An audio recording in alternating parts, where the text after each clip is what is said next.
Like it always did, the kettle began to hiss before dawn. Out of habit rather than necessity, I used to be proud of how early I woke up. Being the quiet one, in a noisy household for years, taught me to appreciate the silence before anybody else did. I filled my ancient porcelain cup with hot water that morning. It had a tiny split close to the rim that would have easily landed it in someone else's kitchen garbage. But it remained in mine, steady, beneficial. Disregarded, similar to me, I sat on the stairs of the porch with my mug. The air was sharp in that old New England manner that promised spring, but never came when you expected it and the sky was still navy. Mr. Harlan's truck coughed to life across the street. From my kitchen radio, I could hear the NPR morning headlines, a cold front budget cuts, and a local librarian leaving after 40 years. I let my glasses get blurry from the steam as I sipped my tea. Claire is my name. This story doesn't begin at my current age of 29. It began when I was merely the background noise to my brother Ryan's fame long before I moved out and learned to appreciate stillness. Ryan is 3 years older than me, charming, boisterous, and talented in ways that make parents happy. Football player, charmer. I was the child who did the laundry without being asked, who never needed reminders about homework or dental appointments, and who was constantly going places. But you weren't praised for being consistent in our home. Performance did. At the age of 8 or thereabouts, I recall bringing home a scientific project that I had been working on all weekend, a functional model of the water cycle. As though it were a trophy, I set it on the dining table. My dad asked me whether I'd cleaned up after myself, after looking up from his phone and nodding.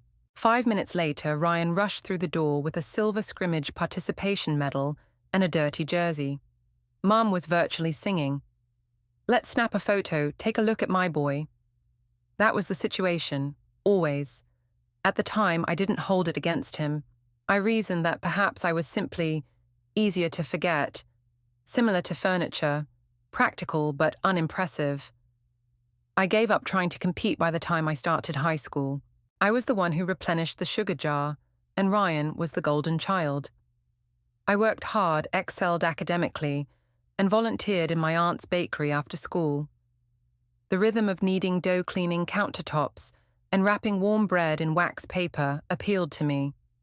Nobody questioned why I wasn't more like Ryan, at least not there. My parents sent him off to college with a brand new laptop, a completely furnished apartment, and a monthly care package. When did I get my turn? I remained at home. Community college, 1 bike ride, 2 buses, and no complaints.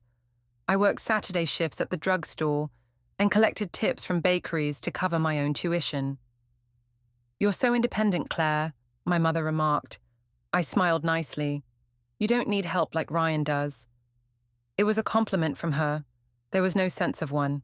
The ceramic cup that I used on the porch that morning was part of a package I got at the dollar shop the year I rented my first apartment. Not my brother's lovely flat in the heart of the city. No, this was a basement apartment with a neighbor who rehearsed his trumpet at midnight and a leaking sink. It was mine, though. I owned every broken plate and mismatched towel. To keep it that way, I worked 3 jobs. The bakery in the mornings, a small law firm's bookkeeping in the afternoons, and late-night freelance typing. Ryan, however, despised his roommate and called home every week with a new dilemma. He required assistance with his rent. His internship supervisor was unjust. My parents saved him each time, as if it were their sacred obligation, and each time I made another cup of tea, remained silent and kept my head down. My folks weren't nasty. All they had was a blind spot, a huge obvious one, and it bore my name. There was more than one dramatic event that led to the twist. Like mold growing under the wallpaper, it developed gradually. I was promoted at the legal office at the beginning of the year. I was offered a full-time position with benefits by my supervisor, Miriam.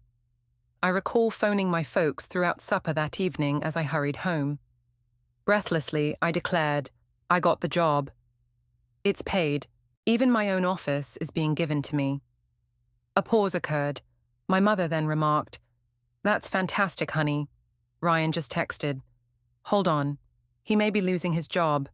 It's a bad thing. That's when I realized. She would have inquired whether Ryan needed soup even if I had cured him of cancer. I therefore stopped sharing. It's for self-preservation, not spite. I started focusing all of my energies on myself, taking online courses in finance, saving money, and gradually improving my flat. But the mug remained, faithful but broken. I appreciated that it served as a reminder that strength does not require perfection. When Ryan got married, I wish I could say that everything changed, that perhaps balance would come with adulthood. However, in order to finance the destination wedding, which included matching linen suits and a string quartet, my parents took out a second mortgage. I sat at the back table drinking champagne that I had brought from my personal stash, while wearing a dress that I got from the bargain rack. They approached me with a request after the wedding, something I didn't anticipate. Without looking at me, my dad added, "Ryan's between jobs. They'll be relocating for a while. We were considering, given that your lease has expired, perhaps you could offer them your spot, only until they are able to stand." I blinked. "You'd like me to relocate, so my apartment can be given to Ryan." "It's only temporary," Mum continued. "You could spend some time at home, conserve funds, as if I hadn't been saving and scraping since I was 17 years old, as though I hadn't earned the space that seemed like mine at last." I took a while to respond. I simply gazed down at the cup I was holding my thumb, brushing the crevice close to the rim. I said no for the first time then. At that point, everything began to fall apart. The air changed when I answered no. Not in a big way. My dad didn't yell and my mum didn't gasp. Rather, a peculiar quietness prevailed, as if I had spoken a foreign tongue. As though attempting to change what I had said into something more palatable, my mother blinked. "Claire," she continued in a measured tone, "we simply assumed that everyone would find it easier. Everyone. I never seemed to be included in that word. I'm not moving," I repeated a little quieter this time. "I've put in too much work for this position. I apologize, but I refuse to give it up." Silence fell for a beat.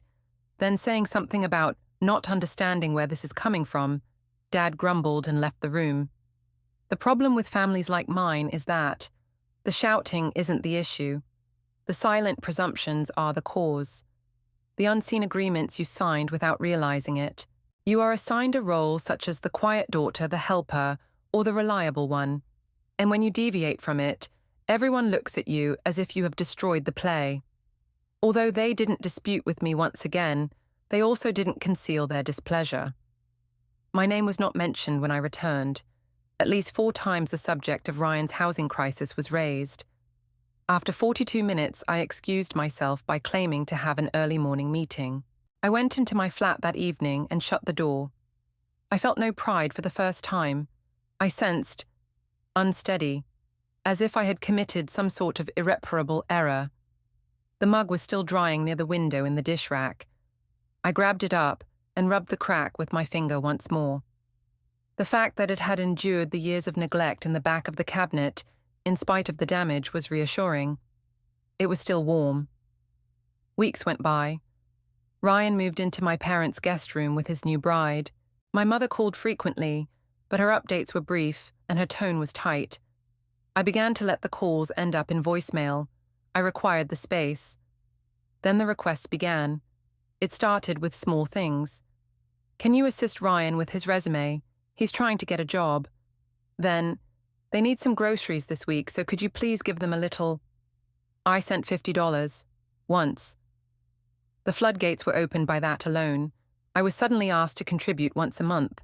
Mom would respond, "You're doing a great job, Claire. You have no children at all. Ryan is making every effort." I felt like screaming. Is he making an effort? I had seen him float through relationships parties and jobs as if he were unstoppable. He never lingered in one spot long enough to experience the repercussions. In the meantime, I had been creating a budget since I was a teenager, cooking lentils 3 evenings a week to save money on groceries and collecting coins for gas. I didn't shout, though. I didn't. I simply stopped sending money. Things became petty at that point. I was no longer invited to family gatherings by my parents. On Facebook, I came across pictures of Sunday lunches with Ryan, his spouse, my parents, and even my aunt and uncle. After every Thanksgiving, I would clear the same table and then laugh around it. I didn't get tagged. Not even I was mentioned. The group chat follows. Mom's remark, "Claire's been very busy lately," lit up our family thread, which had been primarily composed of baby images and passive-aggressive reminders about dentist appointments. She shouldn't be bothered by little matters. While waiting in line at the pharmacy, I read it. My hand tightened around the ibuprofen bottle in my grasp. I wanted to respond. A sharp object, something definitive. However, I simply silenced the conversation instead. It was more painful than I anticipated, not because I actually missed them. However, I had spent years thinking that I would finally win their love if I simply did everything correctly. Their true affection, the kind that was devoid of hierarchy and conditions. I had nothing but stillness now. When I opened my mailbox a week later, I discovered a note from my mother. Rarely was it handwritten. There was a $300 check wrapped inside, along with a sticky note that said, "At least use this to fix your old car since you're not helping with groceries." I couldn't decide if I should laugh or cry.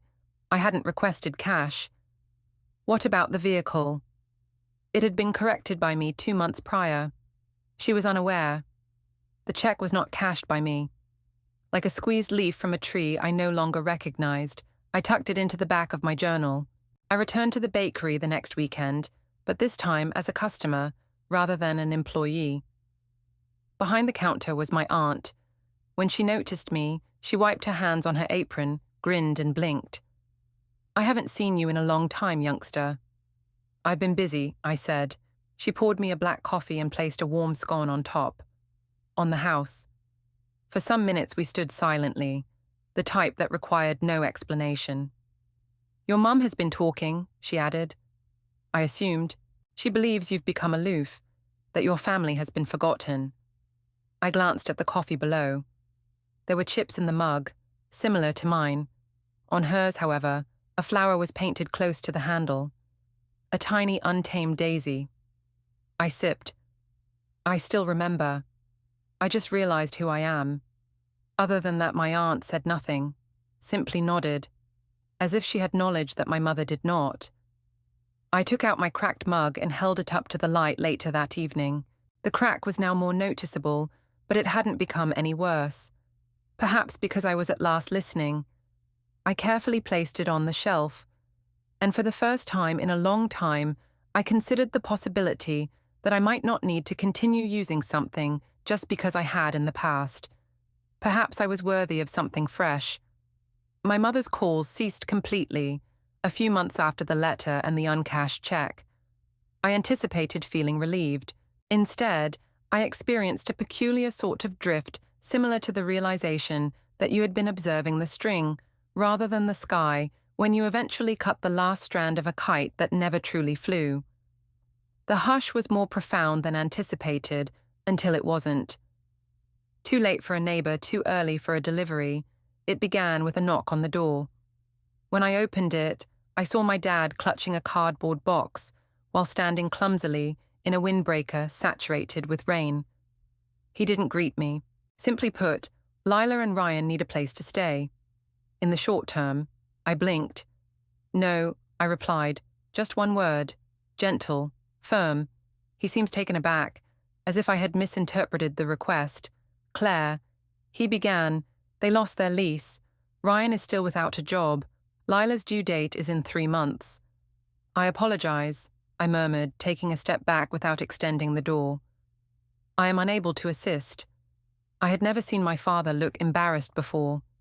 Still, he gave me the package. "They hoped you would put this away. Only while they work things out. There are blankets, a stuffed giraffe, and baby bottles inside. And a white envelope bearing my name was lying on top." I went back inside and sat for a while on the couch before opening it. No letter was present. All I have is a copy of a rental application for my flat, where Ryan's name is filled in and my name is whited out. Not a request, no conversation, only a guess. As I stood there with the paper shaking in my fingers, I came to the realization that I was never meant to be in charge of my own life. Not in their view, only the stand-in, the contingency plan, the first step. I had coffee with my supervisor, Miriam, later that week. She had been discreetly guiding me, the tacit solidarity that women occasionally show to one another. She cut into her scone and replied, "You're distracted." I gave a nod. "Stuff from the family." She refrained from prying. Rather, she stated something that I found memorable. "You know, not standing up can sometimes be the biggest risk. It remains small." I opened my escape plan spreadsheet, which I hadn't touched in months while I sat at my desk that evening. The one I'd made while still imagining a different kind of existence in my parents' guest room. I updated all of my financial information, including my options, income, and savings. I considered studio apartments close to the workplace. I took another look at what I had been referring to as home, and I did something that I never would have imagined doing. I sent notice to my landlord via email. 3 weeks. All I needed was that. My mother's messages resumed over those 3 weeks. They were exceedingly sweet too this time. "Just keeping you in mind. Ryan and Lila are really excited as they look at cribs. Honey family means adjusting. Everyone has a turn." I didn't answer. At night I packed, silently, with caution. Everything I wrapped had a story attached to it. A few are warm, a little scorching. I retained a picture frame from college. I donated a throw blanket that my mother gave me upon my promotion. I lingered over the broken ceramic mug. Like a ghost from a life I no longer wished to haunt me, I nearly forgot about it. Ultimately, though, I covered it with newspaper and set it on the essentials box. I didn't need it, because I wanted to keep it in mind. I sat on the floor surrounded by boxes and lit a single candle on my last night at the apartment. No internet, no furniture, and no dinner arrangements. Only the walls that had once reverberated with quiet sacrifice and me. A distorted sound reached my ears, a voicemail. It was my mother. She sounded breathless. "We have been attempting to contact you. Jason will move in the following week. Kindly give the landlord the keys. Simply put, it will be simpler that way." Jason. Even in lease agreements and brickwork, my name was substituted. I didn't respond. Rather, I struck a match, saw the light briefly, then extinguished it. I got up, grabbed the last package, and walked away. It was a smaller apartment. Unlike those staged Instagram lofts with exposed brick and plants that prefer indirect light, this one isn't cute small. No, it wasn't that big. There was a heater that moaned more than it did a window, and a stove burner that clicked twice before lighting. However, the silence, the independence. That was huge. On a Monday, I moved in. Not much fanfare. No pickup truck was borrowed. It was only me, some marked boxes, and a rideshare driver who saw I was by myself and volunteered to assist in bringing stuff upstairs. I started by unpacking the porcelain mug that was cracked. I put it on the windowsill where the early light fell perfectly. Like evidence that anything may shatter and still allow light to enter, there was a faint illumination through the crack. During the initial days, I hardly used my phone. I anticipated mayhem and dangers, shame. However, the alternative was worse. Quiet. Then my mum sent me a single SMS on Friday afternoon. "You made a move. The landlord contacted us. Disappointed is not even close to describing it. No inquiries. Don't worry. Simple judgment as crisp and pure as a cut on paper." With my thumbs hanging over the keyboard, I gazed at the message. I could have said so much more.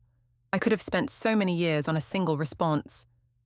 Instead, though, I wrote, "I didn't vanish. You simply stopped seeing me." I then turned the phone off, with my arms wrapped around a hot mug of peppermint tea and my back hurting in a way that made me realize I was finally completely supporting my own weight. I dozed off on my floor mattress that night. The weeks that followed were oddly quiet.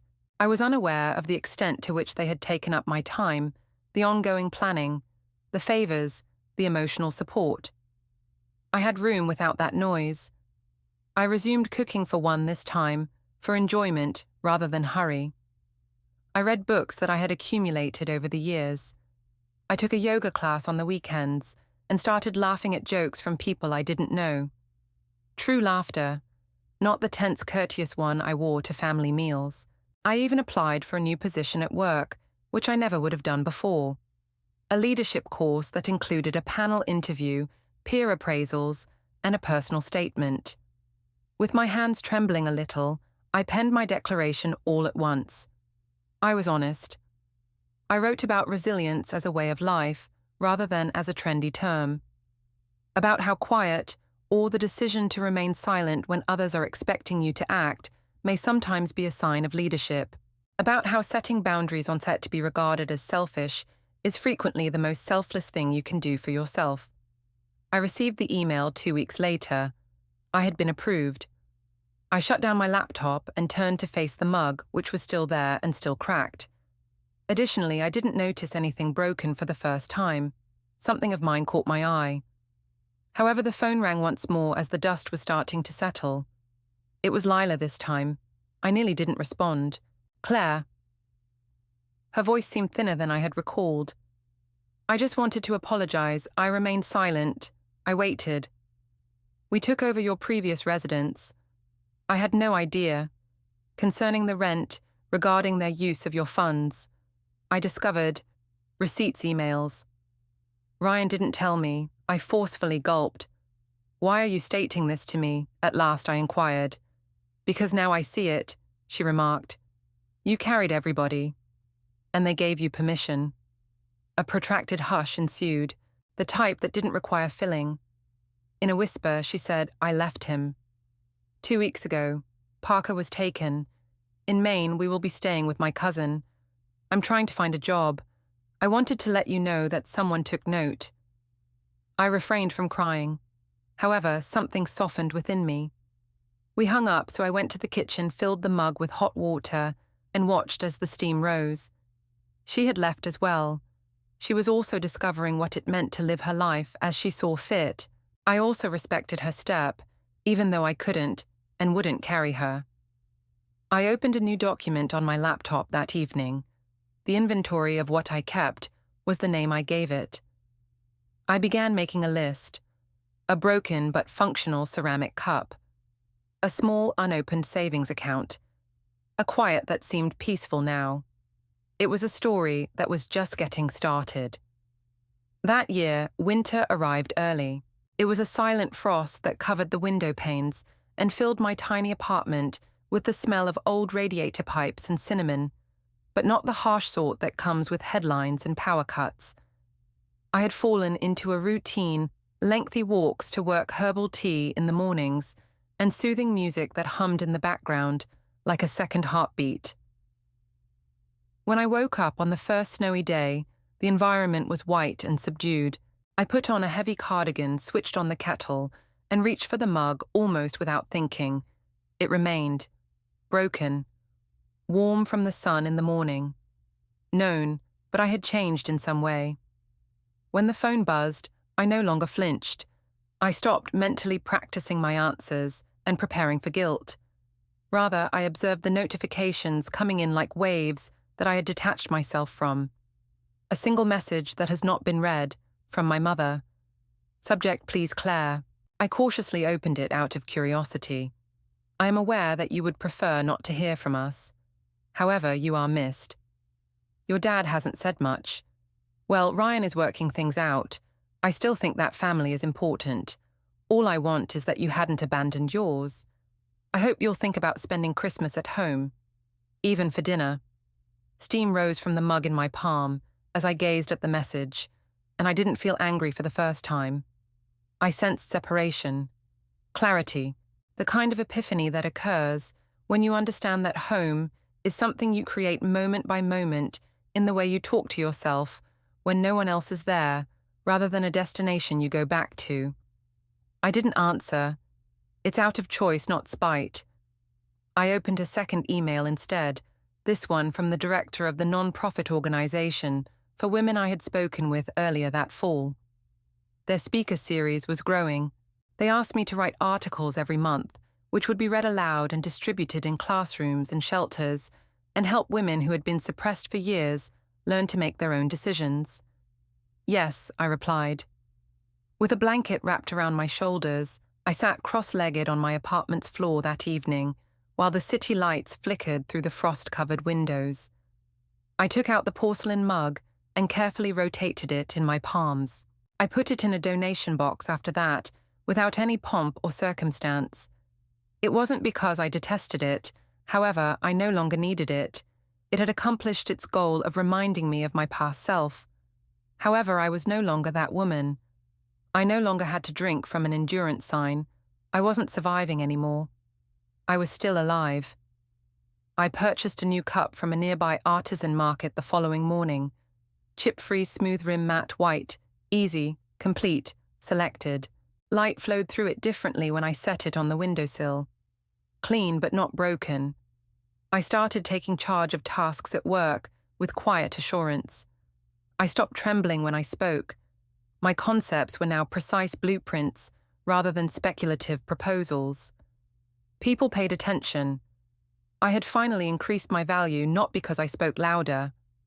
Logan and I continued to communicate sometimes in person when our schedules permitted, and other times late at night on the phone. Just two individuals going through life with purpose, deciding when and how to let each other in with no script or sense of urgency. Never once did he ask me to fix him. I never thought he would fill me with anything. That was novel. That was excellent. I gave my grandma a little card over the holidays, but it had no lengthy note or return address. Simply, I'm secure, I'm content. I appreciate you seeing me before anybody else. 2 weeks later, she responded in slanted cursive. Choosing peace is something you can do at any time. I hope you make that decision each day. Grandma, I am. Yes, I am. I also came to the realization that I didn't need to change the past in order to be whole, as the snow outside my window began to fall in gentle spirals. All I had to do was respect the facts. The affection that was denied, the predicted labor. Silence gave birth to strength and the choice to leave, which was solely mine. Because this is the silent, unmistakable truth. Sometimes fighting harder isn't the most courageous thing you can do. It is to put an end to all warfare, to put the broken mug down, and at last, aim for something complete. Claire's story serves as a reminder that silence, not boundaries, is what destroys families. Someone is not letting go of love when they dare to leave. They're guarding against distortion. Occasionally, the most self-loving thing you can do is to step away from a table where your value is constantly negotiated. If you had been Claire, how would you have responded? Please share your thoughts in the comments section below. If her tale struck a chord with you, remember to subscribe for more silent truths spoken aloud.